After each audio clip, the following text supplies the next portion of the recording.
எல்லாருக்கும் வணக்கங்க. மீண்டும் மெய்ப்பொருள் காண்க தளத்திற்கு எல்லாரையும் நான் வரவேற்கிறேன். இன்னைக்கு மார்க்கெட்ல ஒரு சில செய்திகள்லாம் வந்திருக்கு. சில கேள்விகள்லாம் பல இருக்கு. அதெல்லாம் பத்தி இன்னைக்கு டிஸ்கஸ் பண்ணுவோங்க. அதுக்கு முன்னாடி மார்க்கெட் அப்டேட்ட பார்த்துருவோம். மார்க்கெட் வந்து பயங்கர செல்லிங் பிரஷர்ல இருக்குங்க. மண்டே, டியூஸ்டே 2 நாளாவே எஃப்ஐஐஸ் பயங்கரமா விக்கிறாங்க. இந்த மாசம் மட்டுமே 34,000 கோடிக்கு பக்கமா எஃப்ஐஐஸ் வித்துட்டாங்க. நேத்து குறிப்பா 8,000 கோடிக்கு எஃப்ஐஐஸ் கேஷ் மார்க்கெட்ல இருந்து வித்து வெளில எடுத்துட்டு போயிருக்காங்க. இன்னைக்கு மார்க்கெட் ஒரு 23,250ல அங்கிட்டு இங்கிட்டு ட்ரேட் ஆகிட்டு இருக்கு. நான் பார்க்குறப்போ ஒரு 70 பாயிண்ட் மேலே ஏறி இருந்துச்சு. நேற்றும் நம்ம மேலே ஏறி கொடுத்தோம். அவங்க வந்து எஃப்ஐஐஸ் அழகா வித்துட்டு வெளில எடுத்துட்டு போயிட்டாங்க. 8,000 கோடி வித்துருக்காங்க. பட் நேற்று ரொம்ப நெகட்டிவ் இல்லை. அப்போ நம்ம எவ்வளோ பணத்தை உள்ள போடுறோம் அவங்க அப்படியே அழகா எடுத்துட்டு போறாங்க. நீங்க பார்த்துக்கங்களேன். ஸோ எஃப்ஐஐஸ் வந்து விற்கிறாங்க அப்படின்றத தெரிஞ்சுக்கணும். யூஎஸ்ல பாண்ட் ஈல்டு நல்லா இருக்கு. தென் டாலர் வந்து ஸ்ட்ரென்தன் ஆகுது. இது எல்லாமே இங்க செல்லிங் ப்ரெஷரை உருவாக்குது. ருப்பி வந்து வீக்கன் ஆகுது அப்படின்றத தெரிஞ்சுக்கணுங்க. அடுத்து கோல்டு. கோல்டு 22 கேரட் கோல்டு இன்னைக்கு 7,340 ரூபாயில இருக்குங்க. ஒரு 10 ரூபாய் ஏறி இருக்கு 22 கேரட் கோல்டு. அமெரிக்க டாலருக்கு நிகரான இந்திய ரூபாயோட மதிப்பு பயங்கரமா சரிஞ்சதுங்க. வரலாறு காரண சரிவு ஒரு 2 நாளைக்கு முன்னாடி. இப்ப கொஞ்சம் லைட்டா 0.10 ரெக்கவர் ஆகி 86.5152 இருக்குங்க. 86.6162 வரைக்கும் போயிட்டு நம்ம வந்து ஃபாரின் ரிசர்வ்ஸ் தொடர்ந்து குறையுது. நம்ம பயங்கரமா வித்திருக்கிறோம். அதாவது ரொம்ப ருப்பி வந்து வீக்கன் ஆகாம இருக்கிறதுக்கு டாலர் நிறைய வித்திருக்கிறோம் ஆர்பிஐ.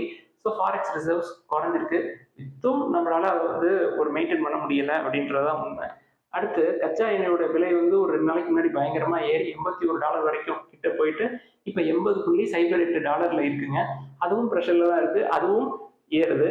இதை தொடர்ந்து ஒரு சில செய்திகள்லாம் இருக்கு. அதெல்லாம் பார்த்துருவோங்க. ஃபர்ஸ்ட் ஹெச்சிஎல்லோட ரிசல்ட்டை பார்ப்போங்க. ரெவன்யூ ஒரு 5% அப்புங்க. ப்ராஃபிட் ஒரு 5.5% அப் இயர் ஆன் இயர். டிவைடண்ட் கொடுத்துருக்காங்க. ஒரு ₹24 டிவைடண்ட் கொடுத்துருக்காங்க. ₹24 டிவைடண்ட்ல ஒரு ₹6 வந்து ஸ்பெஷல் டிவைடண்ட். எதற்கு அப்படின்னா ஹெச்சிஎல் வந்து லிஸ்ட் ஆகி ஒரு 25 வருஷம் முடியுதுங்க. அதனால ஒரு ₹6 அதை செலிப்ரேட் பண்றதுக்காக எல்லாருக்கும் டிவிடெண்ட் கொடுத்துருக்காங்க. ஹெச்சிஎல் இருக்க எல்லாருக்குமே இது நல்ல செய்தி தான். பயோகான்ல தொடர்ந்து நல்ல நல்ல செய்தியா வந்துகிட்டே இருந்தது இல்லையா? அதனால ஹெச்எஸ்பிசி செக்யூரிட்டிஸும் என்ன சொல்லியிருக்காங்க, அதை அப்கிரேட் பண்ணியிருக்காங்க. 340 வரைக்கும் போகும். இப்போ ரீசெண்டாக மலேசியாவில் அவங்களுக்கு வந்து அவங்களோட யூனிட்டுக்கு அப்ரூவல், யூஎஸ்எஃப்டி அப்ரூவல் கிடைச்சது. தென் போன வாரம் பெங்களூர் யூனிட்டுக்கு அப்ரூவல் கிடைச்சது. தென் சோரியாசிஸ்க்கு ஜப்பான்ல இவங்களோட பயோசிமிலர் பிசினஸ் வந்து அப்ரூவ் பண்ணியிருந்தாங்க. இது மாதிரி தொடர்ந்து நல்ல செய்தியா இருக்கு. உங்கள்கிட்ட இருந்தது அப்படின்னா பத்திரமா வச்சுக்கோங்க. அடுத்து வார எனர்ஜிஸ் வந்து எனல் கிரீன் பவர் அப்படின்ற ஒரு கம்பெனில ஒரு 800 கோடி ரூபாய்க்கு 100% ஸ்டேக்கை அப்படியே வாங்கியிருக்காங்க. அதை தொடர்ந்து Ather energies, FADA automobile dealers association என்ன சொல்றாங்க, இந்த ஏத்தர் எனர்ஜிஸோட மார்க்கெட் ஷேர் வந்து 16% வந்து இருக்கு. இப்ப போன வருஷம் ஏப்ரல்ல 6% தான் இருந்தது. நல்ல க்ரோ ஆயிருக்காங்க அப்படின்னு சொல்றாங்க. ஸோ மார்க்கெட் ஷேர் வந்து இவங்களுக்கு ஏறி இருக்கு அப்படின்னா எங்க இருந்தும் மார்க்கெட் ஷேரை உருகுறாங்க அப்படின்னு எடுத்தாங்க. எங்க இருந்து உருகுறாங்கன்னு எல்லாருக்குமே தெரியும். ஓலா எலக்ட்ரிக்கோட மார்க்கெட் ஷேர் குறைஞ்சிருக்கு. ஏத்தர் வந்து நம்ம ஹீரோ கன்சிடர் பண்ணி வச்சிருக்கோம். ஹீரோக்குள்ள 37.2% ஸ்டேக் இருக்கு ஏத்தர் எனர்ஜி. ஸோ இது ஹீரோவுக்கும் நல்ல செய்தி தான். அடுத்தது ஜொமேட்டோ, ஜியோ ஃபினான்ஷியல் சர்வீஸ் இவங்க 2 பேருமே மார்ச்சுக்கு மேல நிப்டி 50க்குள்ள வர்ற மாதிரி ஒரு செய்தி வந்திருக்குங்க. அதை நம்ம வெயிட் பண்ணி பார்ப்போம். அடுத்தது டாடா மோட்டார்ஸும் டாடா கம்யூனிகேஷனும் ஒரு டைப் போட்டிருக்காங்க. எதுக்கு அப்படின்னா சாஃப்ட்வேர் டிஃபைன்டு வெஹிக்கிள்ஸ், இந்த அட்டானமஸ் வெஹிக்கிள்ஸ் தாங்க, வேற ஒன்றும் இல்லை. ஒரு வாரத்துக்கு முன்னாடி ஒரு செய்தி பார்த்தோம். டாடா டெக்னாலஜிஸும் ப்ளூ சிப்ஸும் ஒரு பார்ட்னர்ஷிப் போட்டிருக்காங்க இந்த சாஃப்ட்வேர் டிஃபைன்டு வெஹிக்கிள்ஸ்க்காக, மொபைலிட்டிக்காக அப்படின்னு சொன்னாங்க இல்லையா? இது டாடா மோட்டார்ஸ்க்கு நல்ல செய்தி. டாடா கம்யூனிகேஷன் நம்ம எப்பொழுதுமே கன்சிடர் பண்ண மாட்டோம். வேல்யூவேஷன் நம்ம லெவலுக்கு வந்தாலும் கன்சிடர் பண்ண மாட்டோம். மார்க்கெட் ஹவுசர் சொன்னதாங்க சொல்றோம். இந்த கம்யூனிகேஷன், தென் mobile tower business, mobile services, இந்த சைட்லாம் காஸ்ட்லியான பிசினஸ். வோடஃபோனுக்கு எவ்வளவு கடன் இருக்கு, ஏர்டெலுக்கு எவ்வளவு கடன் இருக்கு அப்படின்றதெல்லாம் நம்ம ஏற்கனவே டிஸ்கஸ் பண்ணியிருக்கோம். அதனால அந்த சைடு நம்ம போக மாட்டோம். டாடா மோட்டார்ஸ் இப்போ நல்ல வேல்யூவேஷன்ல தான் இருக்கு. ஸோ அதை மட்டும் பார்ப்போம். டாடா மோட்டார்ஸ் வந்து டீமர்ஜ் ஆனதுக்கு அப்புறம் அதோட ஃபேஸ் வேல்யூ எவ்வளோ இருக்கு, எவ்வளோ இருக்கும் அப்படின்னு சொல்லி ரொம்ப நாளைக்கு முன்னாடியே கேட்டிருந்தாங்க.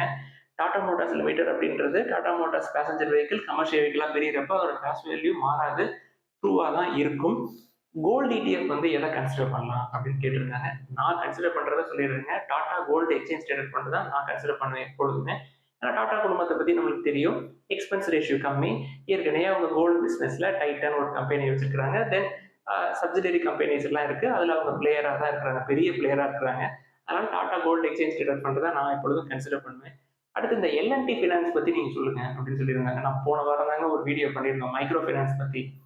புக் வேல்யூ விட ஷேர் பிரைஸ் கம்மியா இருக்கு. அந்த மாதிரி சினாரியோ வந்து அவங்களோட புக் வேல்யூ ஏறி இந்த சினாரியோ கிரியேட் ஆகல.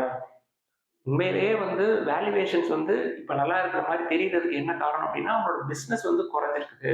அதனால ஷேர் பிரைஸ் பயங்கரமா அடி வாங்கியிருக்கு. 2 குவார்ட்டரா டிஸ்பர்சலே குறைஞ்சிருக்கு. Loan disbursal due to delinquency டிஸ்பர்சல குறைச்சிருக்கிறாங்க. அதனால வேல்யூவேஷன் அதிகமா இருக்கிற மாரி தெரியுது.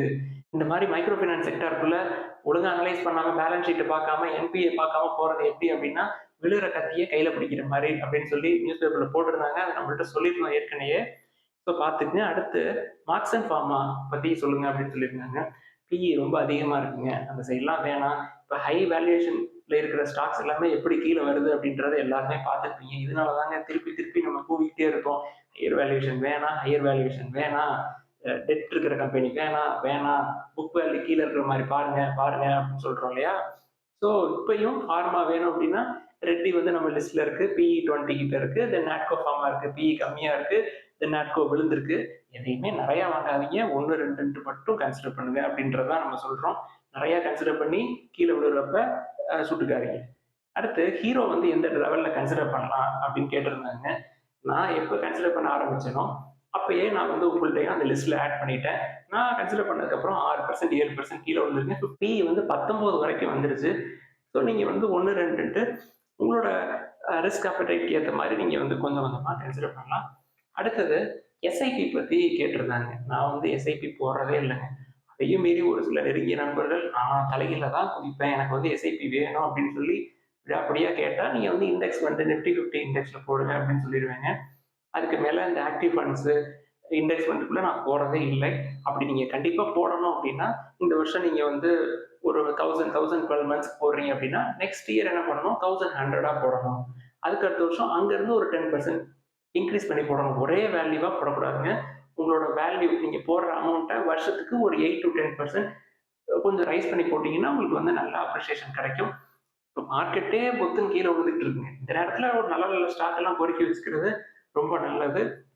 அதனால நீங்க வந்து அங்கிட்டு போகணும் அப்படின்றது அது உங்களுடைய விருப்பம் தான்.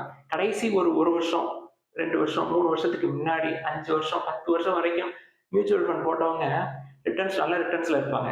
நீங்க கடைசி போன வருஷம் நீங்க போட்டிருந்தீங்க அப்படிங்கன்னா, இந்நேரம் உங்களுக்கு ஒரு நெகட்டிவ் ரிட்டர்ன்ஸ் தாங்க இருந்திருக்கும். நீங்க வந்து இன்னும் ரொம்ப நாள் ஒரு 25 வருஷம் கன்டினியூஸா போடணும். டிசிப்ளினும், பேஷன்ஸ் தாங்க ரொம்ப முக்கியம். அது மார்க்கெட் இந்த ஈக்விட்டி வாங்குறதா இருந்தாலும் சரி, இல்ல பாண்ட் வாங்குறதா இருந்தாலும் சரி, இல்ல ட்ரெஷரி பில்ஸ் வாங்குறதா இருந்தாலும் சரி, இல்ல மியூச்சுவல் ஃபண்ட் வாங்குறதா இருந்தாலும் சரி. பொறுமையும் இந்த மினிஸ்குல் குவான்டிட்டிஸ் வாங்குறோம் இல்லையா? அது 2ம் இல்ல. பொறுமை இல்ல அப்படின்னா மார்க்கெட்டுக்கு நம்மளுக்கு ஒத்து வராதுங்க. அதை தொடர்ந்து இந்த மியூச்சுவல் ஃபண்ட்ஸ் தொடர்ந்து இப்ப மார்க்கெட் விழுந்துகிட்டே இருக்கு இல்லையா? இந்த மியூச்சுவல் ஃபண்ட்ஸ்ல கடைசி 5 வருஷம், 10 வருஷத்துல நல்ல ரிட்டர்ன்ஸ் எல்லாம் இருக்கிறவங்க வித்தாங்க அப்படின்னா, அது ப்ராஃபிட் புக் பண்ணாங்க. இன்னும் மார்க்கெட் விழுவுமோ அப்படின்னு சொல்லி இருக்கிற ப்ராஃபிட்ட நம்ம எடுத்துருவோம்னு விக்க ஆரம்பிச்சாங்கன்னா, மார்க்கெட் இன்னும் பயங்கரமா கீழ விழுவுங்க. இப்போதைக்கு அவங்க விக்க ஆரம்பிச்சாங்க அப்படின்னா வாய்ப்புகள் எல்லாருக்குமே நல்லா கிடைக்கும். ஐயோ! மார்க்கெட் இன்னைக்கு உடனே ரிவர்ஸ் ஆயிரும். நேத்து நடந்தது வந்து ஒரு டெட் கேட் பவுன்ஸ் தாங்க. நேத்து நடந்தது இன்னைக்கு நடக்கிறது. இன்னைக்கும் வந்து 12க்கு மேல இன்னும் செல்லிங் பிரஷர் இருக்கும்னு நினைக்கிறேன். நேத்து அமெரிக்காலயே மிக்ஸ்டா தாங்க இருந்தது. ரொம்ப டாப்பாலாம் இல்ல. டவ் கொஞ்சம் ஏறி இருந்தது. S&P 500 கொஞ்சம் ஏறி இருந்தது. நாஸ்டாக் கொஞ்சம் கீழ விழுந்திருந்ததுங்க. ஸோ அதோட ரிஃப்ளெக்ஷன் இங்க இருக்கும். இங்கேயும் மிக்ஸ்டா தான் இருக்கும். இல்ல ஒரு 12, 1:00 மேல மறுபடியும் செல்லிங் பிரஷர் நேத்து மாரி இன்னைக்கும் மறுபடியும் எஃப்ஐஎஸ் வித்தாலும் விப்பாங்க. ரொம்ப மினிஸ்குவல் குவான்டிட்டிஸ்ல ரொம்ப ஸ்லோவா உடனே ரிவர்ஸ் ஆயிடுச்சு மார்க்கெட் அப்படின்னு நினைச்சிட்டு உள்ள போறது நம்மளோட அசம்ஷன் பெரும்பாலும் இப்படி இருந்தது அப்படின்னா அது தவறாதாங்க இருக்கும். தயவு செய்து பொறுமையா பண்ணுங்க. எல்லாருக்கும் நன்றி. கேள்விகள், சந்தேகங்கள் இருந்தா கீழே எழுதுங்க. மற்ற கேள்விகள் இன்னும் நிறைய கேட்டிருக்கீங்க. அதெல்லாம் அடுத்தடுத்த பதிவுகள்ல பார்ப்போம். எல்லாருக்கும் நன்றி.